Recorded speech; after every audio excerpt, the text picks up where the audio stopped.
Welcome to the Tuesday, June 9th installment of the intriguing City of Belton Council meeting.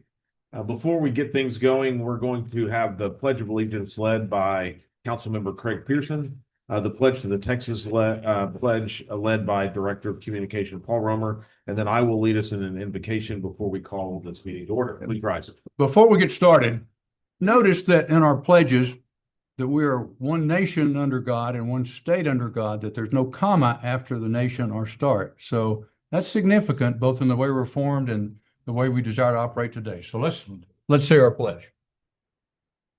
I pledge allegiance to the flag of the United States of America and to the republic for which it stands, one nation under God, indivisible, with liberty and justice for all. On the Texas flag, I pledge allegiance to thee, Texas, one state under God, one and indivisible. Please bow with me. Our most precious Heavenly Father, we just come to you today as we celebrate summer, as we are sandwiched here between Memorial Day and Independence Day and 250 years of this great nation. And depending on where you stand in the political realm, sometimes you feel that one leader leads us with patriotism while the other one doesn't, and sometimes it flip-flops. And so we're always reminded as we look back at the first president that was elected was 100% unanimous in the Electoral College. We had a nation that was united, and it was united for a purpose. And it was a great experiment. And while the experiment has had challenges in the past, we see it today, even in our local elected officials here in Little Belton, Texas, that we are citizens doing the citizens' work for $1 a year to serve our fellow man. And I think that all communities and all nations would do better to serve each other in this way. And just thank you for those civil servants, those that dedicate their time and their careers to service to the public. Also, thank you for those that have chosen the elected office to uphold the laws of this country and hopefully the laws that you have set before us. In your name we pray. Amen. Amen. All right. We will call this meeting to order at 5:32 p.m. First item is public comments. If anyone wishes to speak and address the council on any item that's not on the council agenda and something that we have somewhat control over, you are welcome to do so. I do have one listed for public comments. If you did not sign up, that's okay. You can volunteer in a minute. So the first one I have is Paul Romer. If you don't mind, name and address for the record. Paul Romer, 333 Water Street, Belton, Texas. So you can see from the screen, I'm here to talk about the TAMI Awards for the Texas Association of Municipal Information Officers. Last week, we took home 3 statewide awards, and you can see we took a first place award for logo. That was for Polka on the Square. That award was passed through you guys today so that you can kind of see it and feel it. We also won an award of excellence for best small shop. That's a composite award. You take 4 different categories of your work, you put it to judges, and then they judge you against peer cities. And for the second time in 4 years, we placed their second place, which is pretty significant. And then a award of honor, a third place award for best photography. And that photography included, we hired somebody private to do some, but we also had staff photography that was excellent, including that picture right there from the 4th of July. So just wanted to share that we won these awards publicly, and then to recognize Catherine Muchler, if she'd stand, she created the logo for Polka on the Square, and then Christina Waits, our public relations coordinator. Christina made significant contributions in video photography, putting these entries together, but they were really the talent and the skill behind this award, and would like them to be recognized. Also recognize that these things aren't possible unless the council has vision and executive staff, enacts that vision, and then talent. takes that vision and puts it into practice. So we're big winners at the state level and express appreciation to everybody that helped make that happen.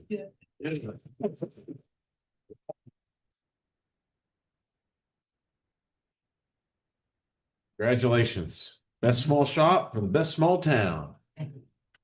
All right, any others that wish to address the council in public comments? There being none others, we will go to item 3, present a lifesaver award to Parks Maintenance employee Ethan Vanderplas. I guess this is the joint police chief and fire chief. From the big screen to right here in person.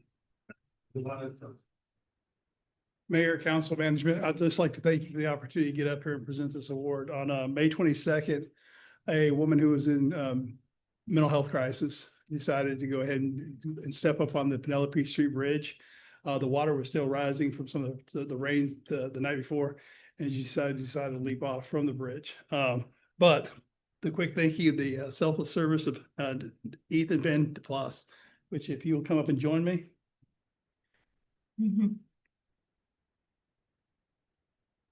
With his quick thinking and jumping in there, the water was raging pretty good. And he just, without any regard for his own safety, got in there and it was able to pull her out, ultimately securing her and getting her out of the creek. So it's not every day we get to do this, but it just goes to show you that parks, streets, fire, police, we all work together. We're all frontline, first line folks and stuff. So it's just congratulations. I want to go ahead and present you with this today.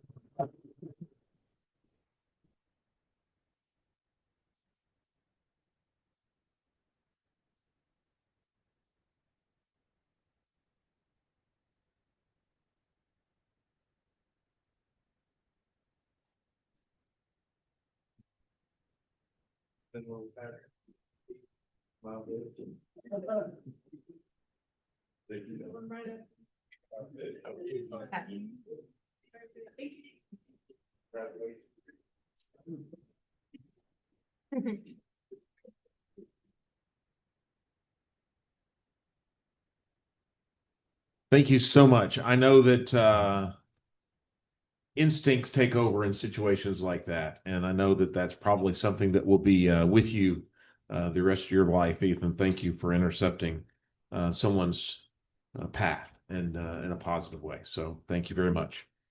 Item 4, recognize Director of Human Resources Megan Ordiano. I'm sorry for my pronunciation, for receiving her Texas Municipal Human Resources certification. Thank you. Mr. Listy. Mayor, we appreciate the chance to recognize Ethan. Great short-term employee with the city, just a short time worked for the Parks Department, but heroic thinking in that act, saving that woman.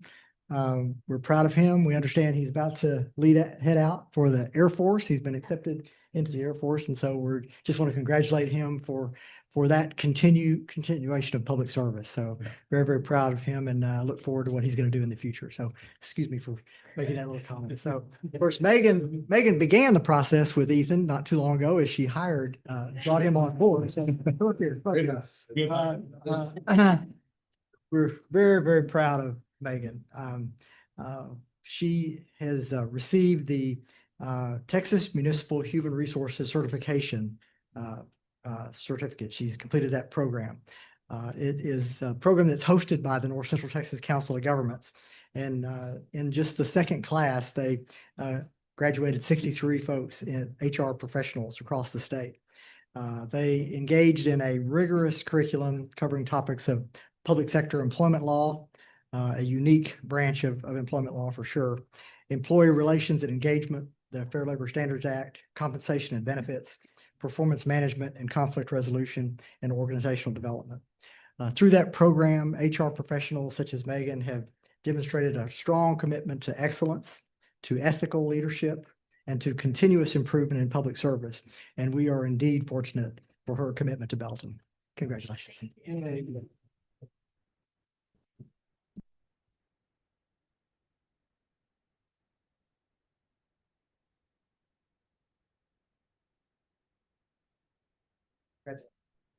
Not only congratulations to Megan, but I've Come on. not only Shot. congratulations to Megan, but I've had the opportunity to work with her on several committees and especially the HR policies for the city. And she absolutely hit the ball out of the park on working with that. And let me just tell you, municipal human resources is its own beast. And so we really appreciate you, the certification, the effort you put in, and you've just absolutely done a great job for the city. Thank you. Thank you. I appreciate everything. Council, you guys create a vision for us staff. You invest in us and you make sure you put a line item in the budget so we can go to trainings and certifications so that we can gain the knowledge, skills, and abilities that we need to do our job the best we can. So I appreciate you guys and all of staff for being supportive of us. Thank you.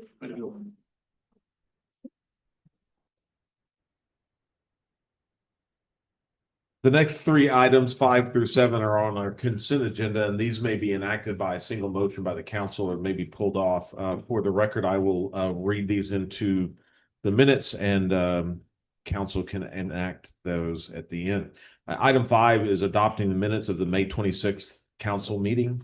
Item 6 is appointing the following boards and commissions. For the Parks Board is Barsoza and Pearson, and for the Zoning Board of Adjustments, we've got Hutchinson, Negley, Bailey, Eichenloff as alternate, and we'll have one alternate at a future meeting.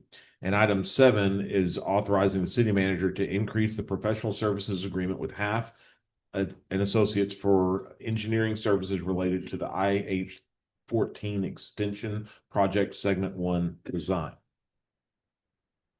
Move we approve items 5 through 7 on the consent agenda. Second. We have a motion and a second to approve these items. Any comments before we vote? All in favor, say aye. Aye. Those opposed? Passes unanimously. Item 8 is hold a public hearing and consider a zoning change from agricultural to planned development office 1 on approximately 25 acres located at 4951 Toll Bridge Road. Ms. Tina. Thank you, Mr. Mayor. Good evening, council members. The applicant actually sold this property to a new property owner and has withdrawn this application. Therefore, to keep up with our policy, we're gonna postpone this indefinitely without action, without formal approval tonight. Move to postpone this item indefinitely. Second. Motion and a second to postpone item 8 indefinitely. Any comments? All in favor, say aye. Aye. Those opposed? Passes unanimously. Item 9, Chair would entertain a motion to table this item to the end of the meeting so we can conduct the other business and finish with this one. So move. Second. We have a motion and a second to table item 9 until the end of the meeting. All in favor, say aye. Aye. Those opposed? Passes unanimously. Item 10, hold a public hearing and consider approval of ordinances on first reading, granting franchises to the following companies to operate and maintain non-emergency ambulance transfer services within the public streets and highways of the city of Belton. Both Acadian EMS and Scott and White EMS. Chief Otno. No. Mayor, council, this agreement has actually been in place for the last 7 years and even before that. So this is, the agreement is expired, so we're pushing up a new agreement. So basically what it is for, it allows Baylor, Scott and White and Acadian EMS to operate non-emergency within the city limits. It gives them a license to do so. It also protects AMR's exclusive emergency response. So it covers scheduled non-emergency patient transfers between hospitals, medical facilities, nursing homes, residents, those type of transport. Now it only covers ambulance transports. It doesn't cover like ride shares or a van type, handicap van type. It only covers ambulance services. And it does not cover 911 responses, emergency medical transports, any of those sort. So why is it important that we have this? Well, we maintain AMR's exclusive right for EMS, but it restricts them from advertising that they provide EMS services within the city. They can't self-dispatch to emergencies if they are in town. They must use our communication center and may only respond when requested by dispatch.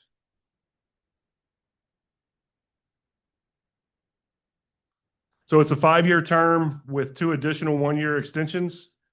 There'll be an annual city review and analysis, make sure that they're keeping up with what they're supposed to be doing. And the city may revoke that franchise at any time.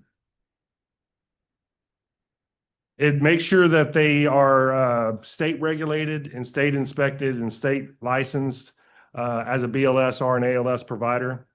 Make sure that they have certified EMS personnel operating their vehicles and operating that dispatch.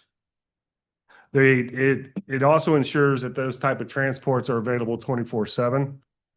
And it restricts them to a 1-hour response. So if a nursing home calls as an example, they have 1 hour to get there. They can't leave the nursing home waiting for 3 or 4 hours. So there is some regulation there.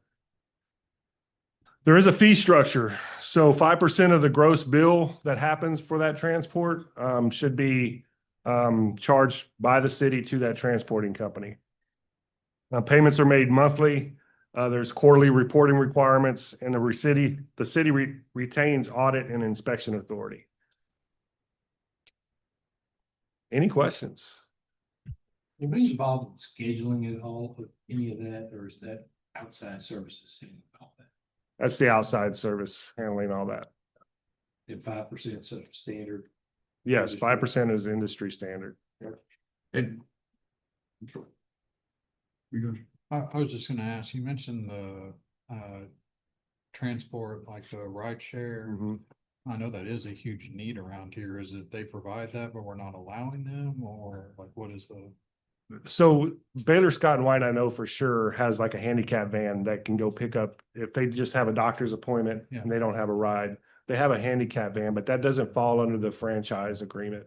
It's the ambulances that come to town for more critical type transports. What are they allowed to do that in? Yes. Okay. Yeah. In fact, we have a contract through our dispatch that if somebody needs to go to the hospital, but they don't want an ambulance, they have the option of coordinating a ride share, an Uber or something like that. how about the cost of this service? Do we monitor that, and or how is it established? Is it the same between both companies? So the contract does allow us to set those costs. But we're still working the final details of the contracts between both. There's some red line items that they're requesting, so we're looking to make sure that it's acceptable. But for the most part, the contract does allow us to have some regulation on the fees. And you're keeping an eye on making sure it's reasonable. I'm Yes. sure, Chief. Yeah. Thank you. And is there, I assume there's something in place with whoever's dispatching this to make sure that they don't pull all of our ambulances offline for emergency response for these non-emergency. Our AMR does not go to transfers only. Okay, It would just be Baylor Scott and White and Acadian. okay. Now, and on the flip side of that, if all the ambulances on this side of the county is out and Acadian is in town, our dispatch does have the authority to allow them as a one-time only, go on an emergency. One time for the year, or one time for the day? One time. It would be case by case. Case by case. Case by case. Case. I move we approve agenda item number 10. Oh, I'm sorry, excuse me. No worries. All right. All right, now that we, sounds like a public hearing. We will close our deliberations, open the floor, and let anyone who wishes to speak in favor or against the 2 ambulance services discussed. They may do so by coming to the podiums, stating their name, address, 3 minutes. There being no public comments, we will close the floor and reopen for deliberation. Chair would entertain a motion for this on first reading. John, Move we approve agenda item. second. All Second. right. We have a motion and a second to approve agenda item 10 on first reading for Acadian and Scott and White EMS. Any other questions, comments? All in favor, say aye. Aye. Those opposed? All right, passes unanimously. Being first reading, we will get to read this again at a future meeting. Item 11, see context clues I can pick up on some of those. All right, item 11, consider award of bid and authorizing the city manager to execute the construction contract for the 2026 street maintenance plan project and any change orders associated with the contract not to exceed the amount authorized under state law. All right, Freddie? Hello, Mayor, Council. Ready? I know it's the first time, but a project I'm very familiar with, so Don't let us distract you. not at all. So this year's 2026 street annual street maintenance is 51 total streets. Total with this project, 38 of those are on the base, and we have 13 of those that are going to be on the ad alternates. Some of those streets, you can kind of see the ad alternates, perimeter streets, some of the chip seals on the perimeter sections of town that really need some attention. Last year's chip seal, we were able to do that. So we're kind of carrying that over to this year too, to make the roads better all over Belton. So some of the roads in here, Crest Drive, kind of see there, West Avenue F, same thing, alligator cracking, pumping, East Avenue W, a lot of the same. Mitchell Street, that's another street there from B to First, and that'll go from Second to Avenue D. Leon Street, kind of see there, alligator cracking, maintenance.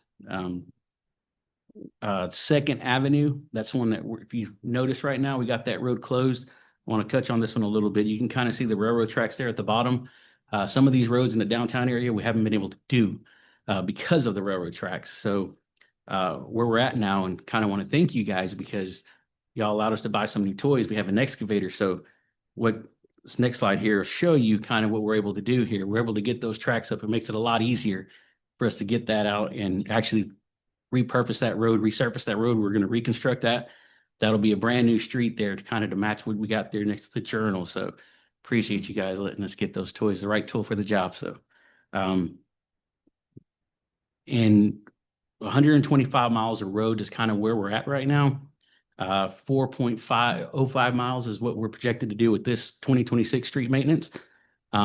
We typically do 3 to 4% average on the yearly SMP. On the right there, you'll see a kind of a cost breakdown from 2020, your average price per square yard, and then a cost per linear foot. So we basically did a normal residential road, 31 foot back to back a curb, and a price per foot what it costs to mill and overlay that road. Year in, year out, you see 2022 marked out. That was the year we kind of moved them funds to the following year to do a bigger project because that cost was just, the prices were very, very high. So things have stabilized and we've been kind of year in, year out seeing a more stable price. So we had 12 bidders, 5 contractors, 3 rooms, and Bennett Paving. It was a low bidder at $1,136,355.50. Very competitive bids that came in. So kind of with that, we kind of see staff recommends authorizing 2026 street maintenance project. Yeah, and we also have Bennett Paving here if you guys have any questions. Has Bennett worked for us before? They have, and they were here not last year, the year before last, and they were in and out in about 3 weeks. So very, very efficient. They're very good. So we're excited about it. We're ready for it, and we know they can do the job and a great job. Good. Hey, Freddie, one quick question on that Second Street. If I have my bearings right, I think part of that is maybe a parking lot, or is there are we doing some curb and gutter there or no? Not on Second Street. So if you look, what you'll see is the road is a little wider. The driving lanes is often almost an optical illusion. If you go curb to curb and you match where those radius kind of come out, you'll see it's a little wider. It looks like more of a parking lot than the actual roadway. So these train tracks kind of follow that. So what we're going to do is kind of restore it's going to appear to be wider, but it was always intended to be the road, but it's kind of just the way the way the train tracks pushed everybody over, it made it seem a little smaller than it actually was. So no, not all of it is the parking lot. It's mostly the roadways, but it's just been kind of used that way as more of a parking lot than the actual roadway. So with this kind of reconstruction here and the resurfacing of the road, what will appear to be a wider roadway, but it's actually what it's always Tie intended into to the be. existing parking lot with that. Yes, we're going to tie into the existing parking lot so everybody will have access, and Need to cut out a little piece and donate to the museum of that old track. we got a lot of tracks, so we definitely got them saved for you. Let go. So this starts, it comes out of the Big Britches cleaning, and it goes kind of to the east there, and it goes through Second Avenue. So you can kind of see them exposed there right at Second Street, but they're right at the top of that road. So, but with the excavator, we've kind of, in the past, we haven't had really the tools to get in there and get some of that stuff out of there. So we're kind of breezing through it. And you have and- ones underneath First Street. We sure do. So again, now, you know, this gives us the ability to kind of address a lot of those. Next year. Next year. Freddie, how do we decide which streets we're gonna do each year? Is that something that your staff does, or police department calls and says, hey, we got a bad road, or neighbors call and say, the road in front of my house is terrible? I mean, how do we put that together? A combination of all three. Okay. But we do go out and we assess all. So, everything that we've done, I know we're kind of working with, our, road asset services on our, street analysis. Preliminary data shows that everything that we've been doing aligns with early on data. So that'll be complete probably midsummer. But typically we evaluate our roads, and what we are evaluating is a combination of coming in from complaints to PD, FD, and what we're seeing actually, and we're tracking it. And we have a year to year, 15-year cycle of when we're going to go in and look at every street. So we get out there and we do pretty well with it. And I think that'll show That's great. in the analysis. Did Mesquite Road show up on that little map? I thought I Yes. noticed that. That's kind of been a problem for a long time. Yeah. So yes, Mesquite is, and again, that's another one where the residents have called. The drainage is terrible there. It is, and Yeah. you can kind of see there.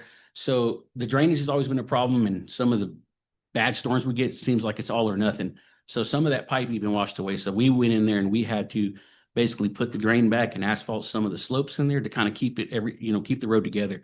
So we basically overlaid the bad portion, which was in the drainage area. So now that we've done that, we want to go and chip seal a lot of this and really protect that road. It's a kind of a cost savings, but it actually, it'll lengthen the life of that road. And then the other one that caught my eye was Rockingham. Rockingham is going to be striping only. It's just to add a double yellow down the middle. No actual road work, but just the striping. Awesome. When will this start? It's Hardy. Those are Well, When will this be done? when will this be done? That's what I really want. Before October 1st. And my guess is if Bennett's doing it, they probably want to be done in about 2 weeks. by the 4th of July. There, Okay. and he's not lying. Other question? Good job. Chair would entertain a motion. I'll make a motion to approve the street maintenance bid as presented for Bennett paving. Second. We have motion and a second to authorize the city manager to execute a contract with Bennett Paving. Any other comments or questions?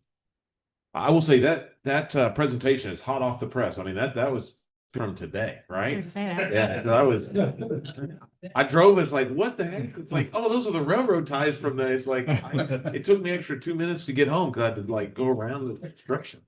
So, all right, we have motion second, and all in favor say aye. Aye. Hi. All opposed? Passes unanimously.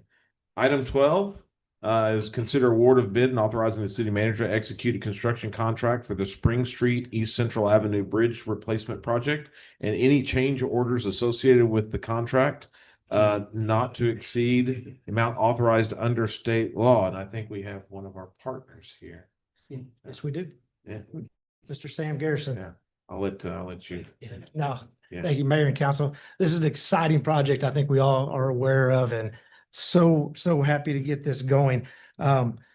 basically, this was in 2022, the city manager's office worked with Congressman Carter's staff, Sam Garrison and everyone over there, closely to kind of get the funding for the community project funding for this project, which was approved in 2023 in the amount of $5 million.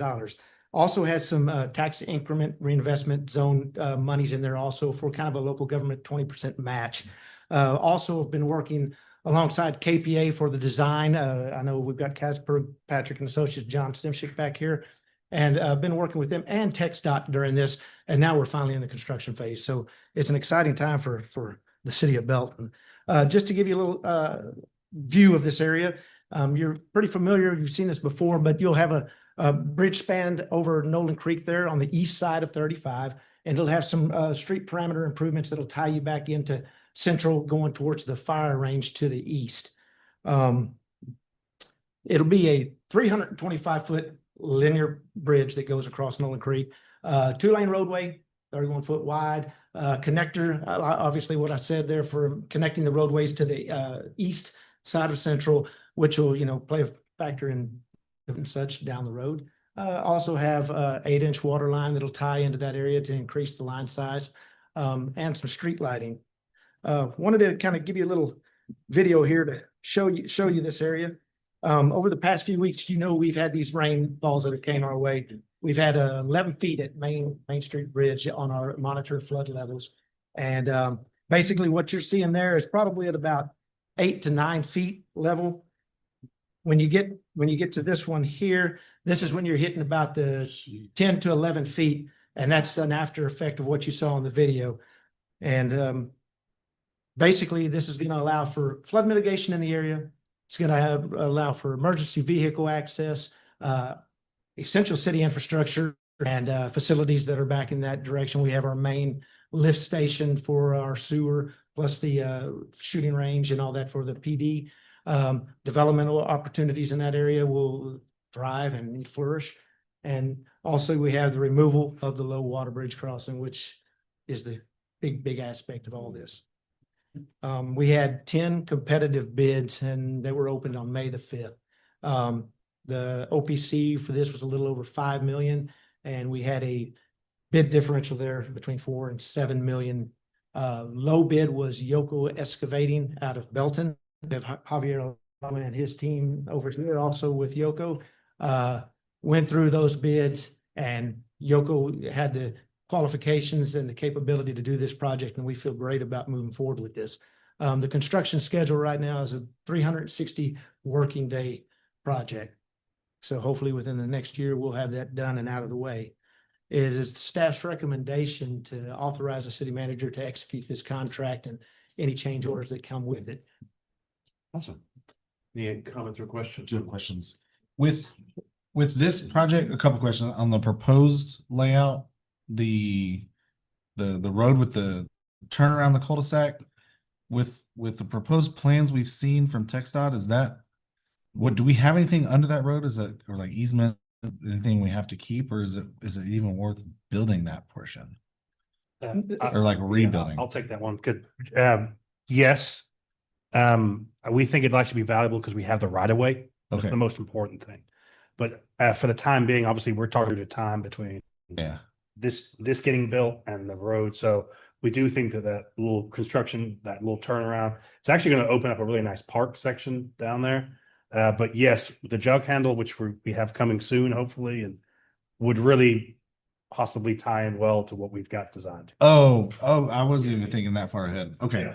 And then on the do we anticipate potentially a FEMA reevaluation after this? We waiting on frontage road project. That is part of the process. It will play itself out post project. So it'll take some time. Obviously, we do expect to see some effects from this low water crossing removal, but we're just waiting to see what lays out. I'll add to that as well, Scott, real quick, because and this transcends many years. I should start with all of this started with Amy probably painstakingly putting together the hardest RFP that we've ever had to do.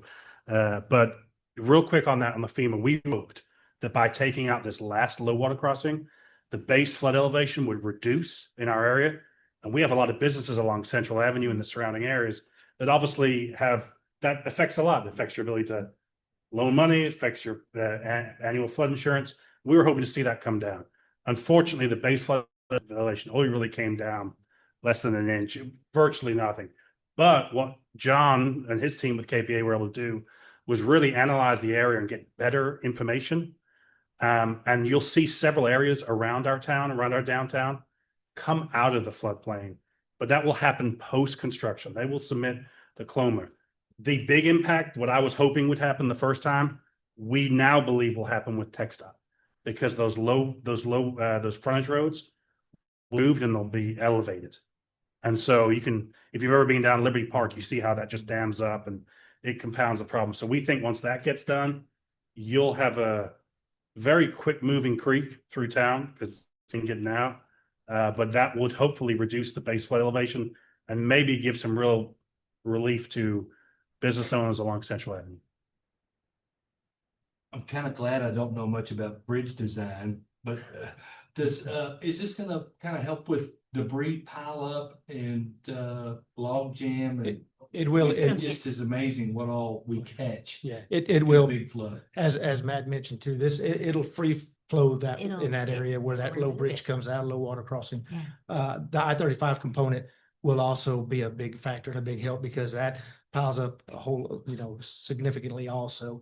So I think with both of those taken away from there, waters are going to flow. And I think it's going to play a huge role in deep. And I'm really excited to see this happen. It's something that we needed for so long, and I'm glad it's finally coming to fruition. As we get a good bridge across there, are there any plan, and I could look at the thoroughfare plan, I guess, but I haven't, that'll take us to additional roadways up into the Grigg Heights area and that sort of thing? Well, Or is that yet to kind of it's be? yet to be, seen, but with development, we're hoping. With development, it'll kind of play itself out to where it'll have a corridor through that area and such. And there are, road improvements to the thoroughfare plan, but that's still hoping development kind of add on. Gotcha. So Thank you. as we're Had development communicating, interest, as we're access communicating to with the- TxDOT about Yeah. the jug handle and the connections to Central Avenue, we're also looking at those extensions of our thoroughfare plan to the east. And so those are, they rate very, very high as we're trying to accomplish all that and make sure we don't just fix the problem here, but that we continue our circulation plan throughout this eastern part of the community.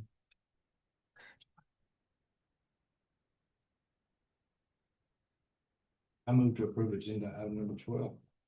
Second. We have a motion and a second to approve agenda item 12. And again, thanks to Congressman Carter's business to helping this. Couldn't happen without you guys. And so this is a great project for a relatively neglected area of town. So appreciate the work done there. Same. Any other comments? before we vote? All in favor, say aye. Aye. All those opposed? Passes unanimously. Chair would entertain a motion to pick up item 8, I believe, from the table, or 9. item 9 from the table. So move. A second? Yeah. Motion second to pick item 9 from the table. All in favor, say aye. Aye. Opposed? Passes unanimously. Now that it's back on the table, Mr. Mike, save the best for last. Thank you for picking that up, Mayor. Yes. So good. Good evening. We're here still trudging along our budget adoption process. Tonight, we're going to talk about the water and sewer fund. It's the drainage fund. So let's have some fun. Okay. So as I always do, I like to start FY27 with telling you kind of where I expect to end FY26. And so for FY26, we budgeted $14,745,000 of revenue in the water and sewer fund and expenditures of $14,374,000. We're looking like we're going to be short in both of those cases. Revenues I've updated just yesterday. Revenues I have here is $13,766,000. It looks more like it's going to be around $13,900,000. So some improvement there in revenues. Expenditures, again, still below budget, but instead of increasing reserves by $370,000, we're likely to kind of break even or use reserves a little bit around $30,000 by the time we end FY26. Moving then on to FY 27 on a budget to budget comparison, you can see that revenues are down by $473,000, 3.2%, and expenditures are also down from FY 26 on a budget to budget comparison by $145,000. We will recommend some rate changes for both water and sewer, but no new positions are included in the FY 27 budget. If that comes to be, $14,271,000 of revenues, $14,229,000 of expenses. That's basically flat, slight increase to reserves, still remaining just over $5 million at the end of 2027. So what I'd like to show you here, on this chart, here, you can see the red lines, the red bars that you see is the actual unrestricted reserve balance in the water and sewer fund. You can see it stays kind of above $5 million from 25 to 27. Then the orange bars that you see going up are the minimum reserve requirement. Our policy has we have a 30% of budgeted expenditures minimum in our policy, and you can see that that's been in. So we're getting a little closer in 26 and 27. On the other side, we have some other funds that are capital related funds for the water and sewer. We have two bond funds, 2022 and 2025, that have, the 2025 has a lot of cash there sitting now, but that's all assigned for projects. You have another $11 million in that capital project fund, but all but $1 million of that is assigned to projects as well. We also have projects. I'm sorry? When you say those are assigned to projects, how far out are we talking? Like years, right? Not years, no. Like $5 million of this is the wastewater treatment plant expansion that's ongoing. And so generally when we're putting aside money in capital project funds, it's based upon the CIP and it's based upon the current year kind of CIP. So most of these projects should be either in process or soon to be in progress. Like I say, a lot of that is, no, it's not in there. I was thinking it was the bridge project we just approved had a lot of money in it, but that's not in here. So on the revenue side, again, comparing a budget to budget kind of comparison there. This number here I revised today, that actually went down by about 130,000. So it's a little bit worse there, but the sewer went up about 235,000 with my revised budget, about 5.3. But you can see, looking at bottom line, 14.7 million budgeted in 26, $14.2 million budgeted in 2027.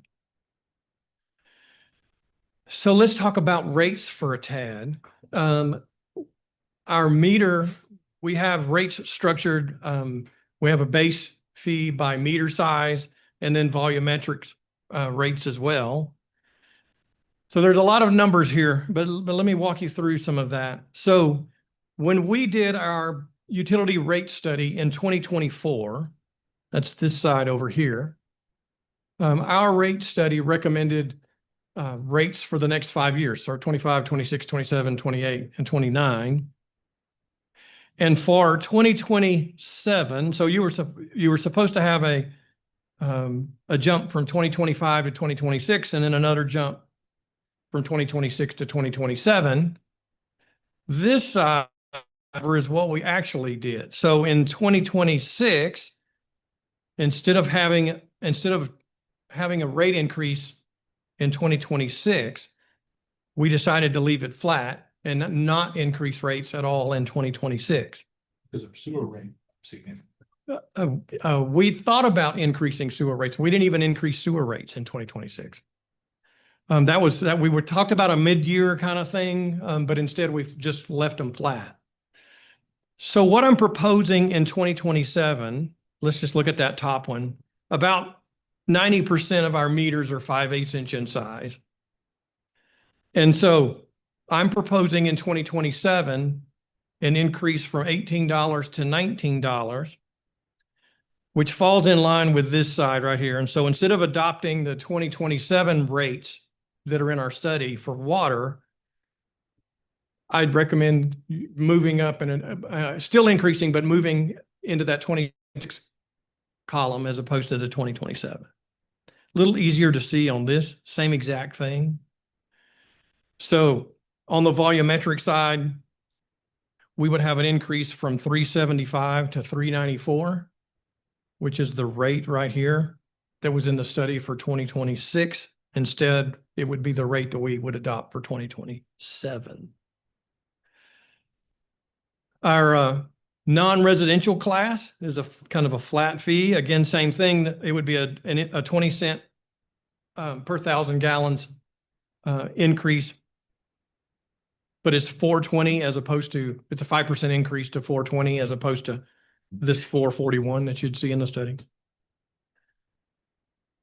Our non-residential sprinkler class, again, adopting the 2026 recommended rates in 2027. You'd see this increase here. 25 cent for the first 25,000 gallons, 30 cents for the next tier, et cetera. On the sewer side, however, sewer is running behind more so than water. So for sewer, I'd like to go ahead and adopt these 2027 rates, or I will propose that we go to the 2027 rates that are in the study as opposed to 2026. You see that increase in a base fee, a 62 cent increase to the base fee, and then a 14 cent increase to the volumetric rate.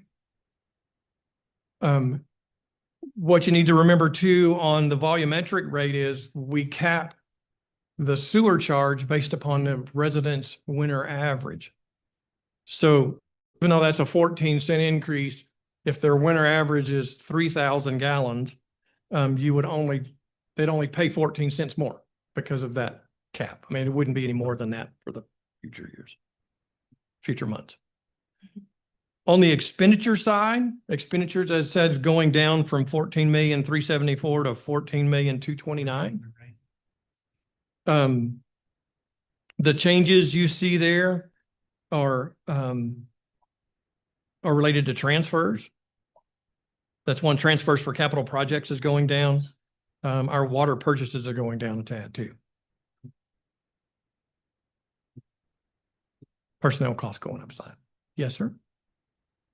There's just a question on the sewer rate is calculated based on winter cost averaging. So we take the how many months? Tell us how you're calculating. We use the winter month of December, January, and February consumption. Average that out. Whatever that average is, whatever the usage is of water, it becomes, I'm sorry? For your household meter. For your household meter, right? That becomes the cap on sewer charges for the rest of the year. So the logic is, using winter averaging, is you're not irrigating in the winter months, typically. So the water consumption during those 3 months is more indicative of water that then goes into the ground, into the sewer system, and are to be treated. But you mentioned that under the water meter or the separate meter rate, correct? If there is no longer a residential sprinkler component. But the same logic would then apply, because even if you had a separate sprinkler meter and you're not irrigating during the winter, then it wouldn't be part of the calculation. I mean, you'd still be kind of capped at that, whatever the consumption is for those. We had a glitch last year where I think folks were charged sewer on theirs. We had to correct some. Yeah, when we first implemented, we had some hiccups, yes. But we've since fixed it. They're combined now. Yeah, they're combined. There's no residential sprinkler meters. And now the way we do it now is sum total of water. Water's water, whether it's irrigation or not. That's correct. Non-commercial is treated differently. Non-residential is treated differently. But residence is combined. Did it kind of make sense? Okay. Thank you. Let's see here. So let's go through each of the divisions in the water and sewer fund. Utility admin goes down slightly. It's essentially a flat budget. The change there is primarily in consulting services, goes down by 100,000, made up by personnel on the other way. Utility finance goes up about $100,000, primarily due to that debt service category you see there. And water side, the water budget falls by $78,000 from 6.3 million to 6,275,000. Water purchases goes down a bit, but generally flat for such a large budget. And then on the sewer, the budget to budget comparison falls by $150,000 from 2.2 million to just about 2.1. It's this transfer out there that contributes to most of that decline. So we do have $30.8 million of debt outstanding in the water and sewer fund. You have some debt maturing in 2027 and some debt maturing in 2028. That looks like that graphically. Would you mind going back just a couple of the transfers? We're pulling 427,000 out. That's for capital improvement or projects that we've identified at a later date? Some of that is personnel allocations from like work that the general fund is doing for others. IT. Some of that is capital project related, yes, based upon CIP. I can give you a better breakdown of what all that's for if you'd like to know.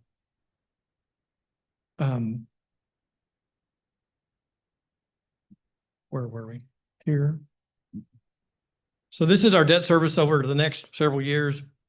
Stays about a little over $3 million for the next couple of years, then falls as the 2027 and 2028 debt matures to that level, then falls again as some of this matures. Now, this assumes no additional debt will be added. We're going to talk CIP at our next meeting, and we'll end up backfilling some of that for these projects.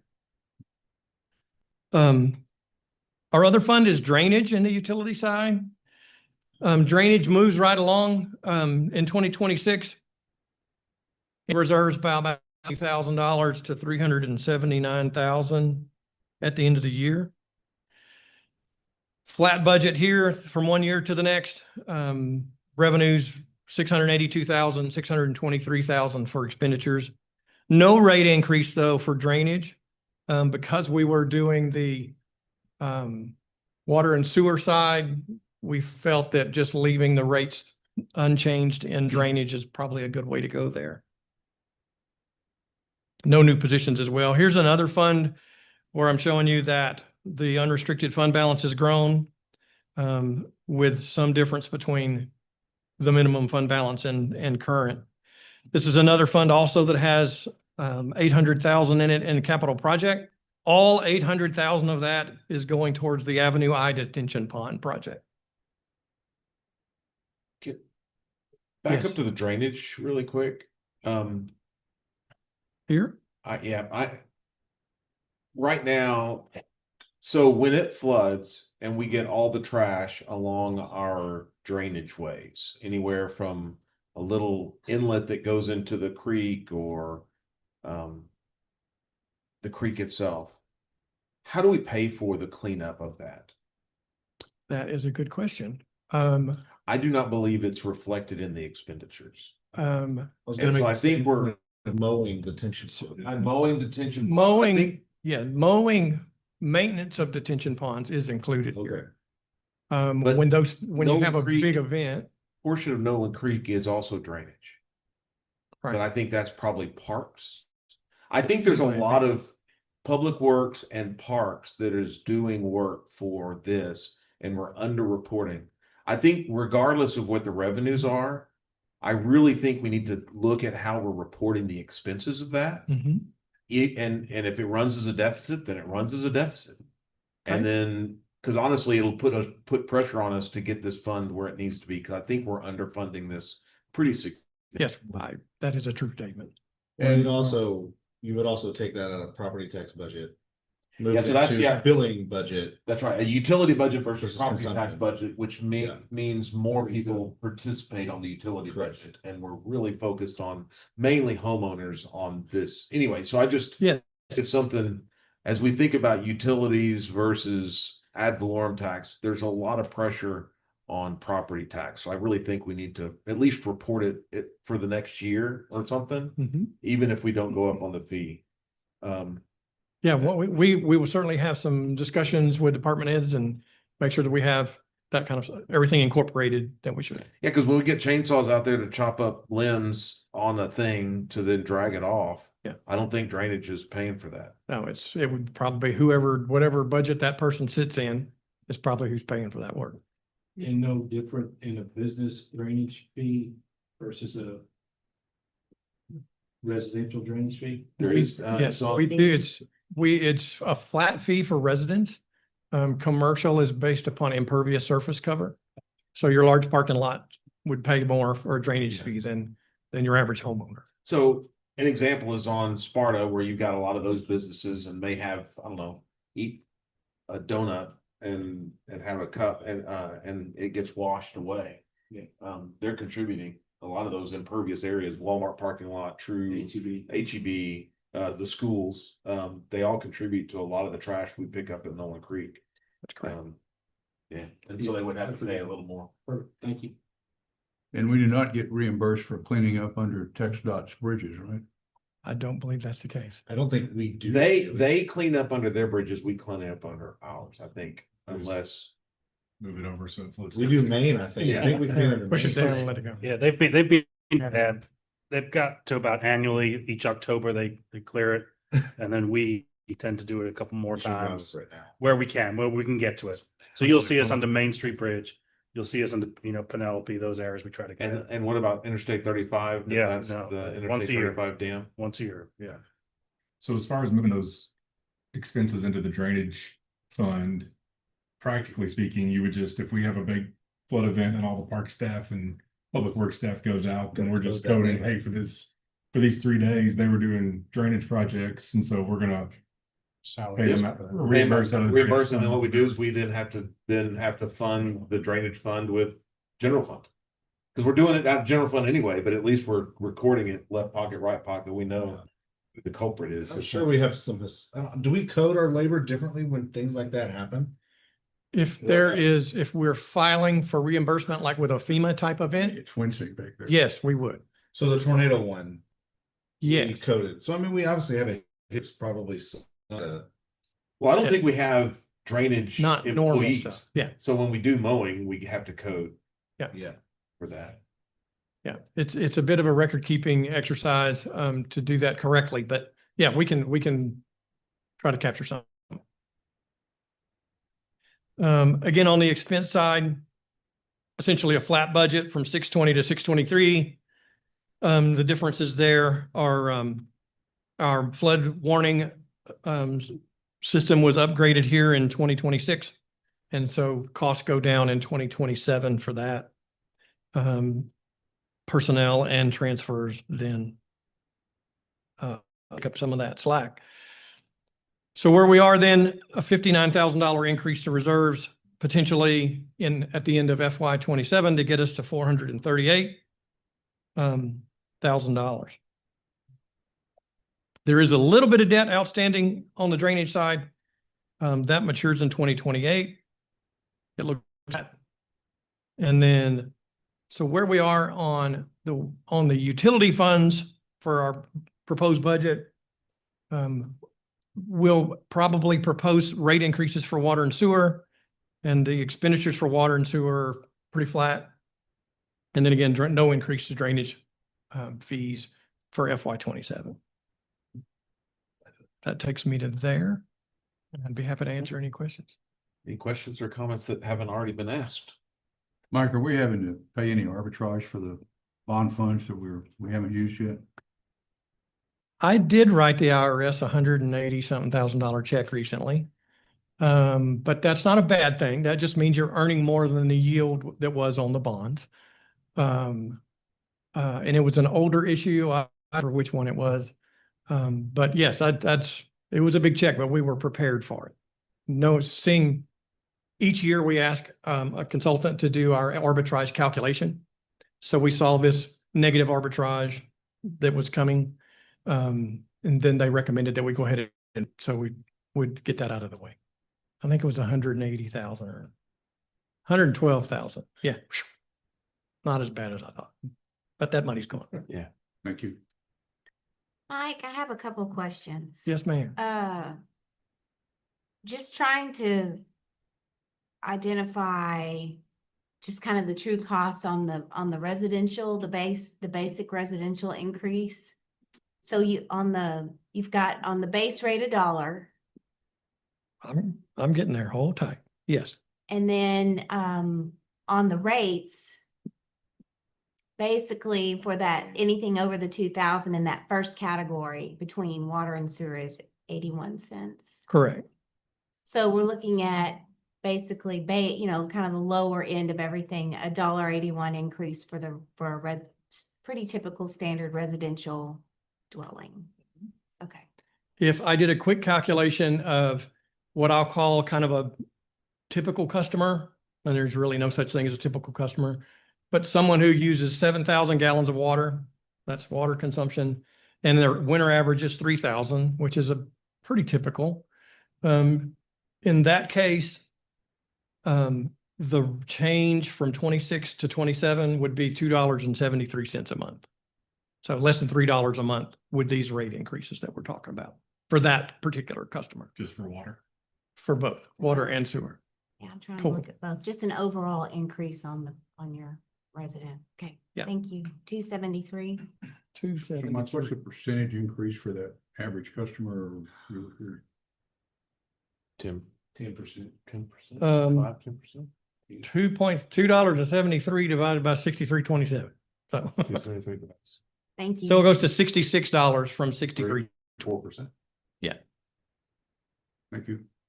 On in the drainage is just a flat one per bill. I mean, like, but the bill is, there's roughly 8,000, 9,000 bills. Correct. So, Residence is flat. yeah. Well, but I meant like, oh, the other ones are percent. Okay, never mind. So I guess I don't know the answer. I just want to ask you. You don't have to. You can send it out later or whatever. But like we know, like 1 cent on a property tax is so much revenue. What would that drainage number be on? If you did a some percent increase, Yeah. we could provide some ideas there. Because I think discussing prior to just passing on, I don't know, drainage rate, especially in the light of the questions that were asked. Yeah, if we look at next year's general fund and the pressure that's on it, some of these policy decisions feed that shortfall. Yeah. And that may have to be an opportunity to. Because I'm sure look if at you these could drainage capture it, fees. right? I'm sure Parks and Public Works would probably love to have just a little bit back and not make it so tight, and maybe another small project or something along those lines. And again, where it's not based on a homeowner rooftop number or a meter. For the size of the account, we've carried a pretty hefty balance in that. And so I think reviewing the general fund drainage possible fees or charges and looking at what we may be able to shift to the drainage fund and hopefully carrying a much smaller annual balance in that fund would make a lot of sense before we try to go up on the rate. Yeah, is that, Spend the 400,000 we've had sitting in there every year. Yeah, so if we annual expense is 600, 700,000, 30% of 100,000, so we're Right. carrying twice the policy. Yeah, it's a large percentage. I'll show you here. Yeah, go away too. So significant. But you know, it's $400,000 total. Yeah. I mean, so we could certainly do some of that. It's just not going to make a significant amount of difference just because there's not that much here. So I guess if the general fund really pays for a lot of what drainage does anyway, is there a need to have a percentage policy on that fund? I mean, What are you saving that for besides a rainy day? Projects. Typically, we try to do capital I projects think into the that, big, small one. one of the reasons we had some debt in that fund. I Yeah. think they Okay. have to do that. I don't see why you need a 30% balance in a drainage fund. Well, if we've got a policy of 30% on, because drainage will end up, all of these things end up showing up as revenue. And so if we have a policy of 30% of revenue or expense, I'm sorry, of expenses, we're at 70%, right? So we'll be ending, so we're 40% higher. Yeah. Big case balance. The one thing that's odd about this fund as well, you may recall when we had our annual report. On an operating basis, this fund has had an operating loss every year for the last 10 years, even though reserves are growing. And what's happening is depreciation is what's causing that kind of funkiness to happen, because your asset, the portion that's part of assets fund balance smaller, which means unrestricted fund balance is getting higher, even though there's an annual operating loss. So, and that's because depreciation goes into that calculation. So, yeah, long story short is we need to look at this one if we want to consider a rate increase, just because there's a lot of weirdness going on here. Yeah, big capital asset is the streets, we believe. Yes. Yeah. But tension ponds, I mean, those would be one of the assets that we have, that kind of stuff. I think we, I don't know if we depreciate those or not. And the meter change out? Yeah, the meter change outs, we have, I can show you here, let me back up. So we have, when I said about we have other funds here, let me get to that, apologize. So we have this, whoops, we have that meter replacement. That meter replacement there that has a little over $1 million in it, one point something million. You'll recall ago when we replaced all of our water meters in 2015, I think we began setting aside some money into this meter replacement fund for the one day 10 years later, when we needed to start replacing meters, we'd have some money to go replace those meters that because we did all of them. And so that pool has been growing a bit. We've been utilizing that to replace the little radios on the top, the little hockey puck thing, modernizing some of that equipment. But we still have around $1 million or so for future meter replacement in the event that we need it, or as we need it, because we're already 10 years out now. So a lot of these meters are going to probably need to be replaced. But we have been replacing some, right? We do have some that are on time change. I mean, when they hit a certain age, we replace them. Yes, we have an ongoing program. This was what we were talking about was doing a third and a third and a third of our radios, the communication device. All of those you may and we've done most of those. We've done most of those.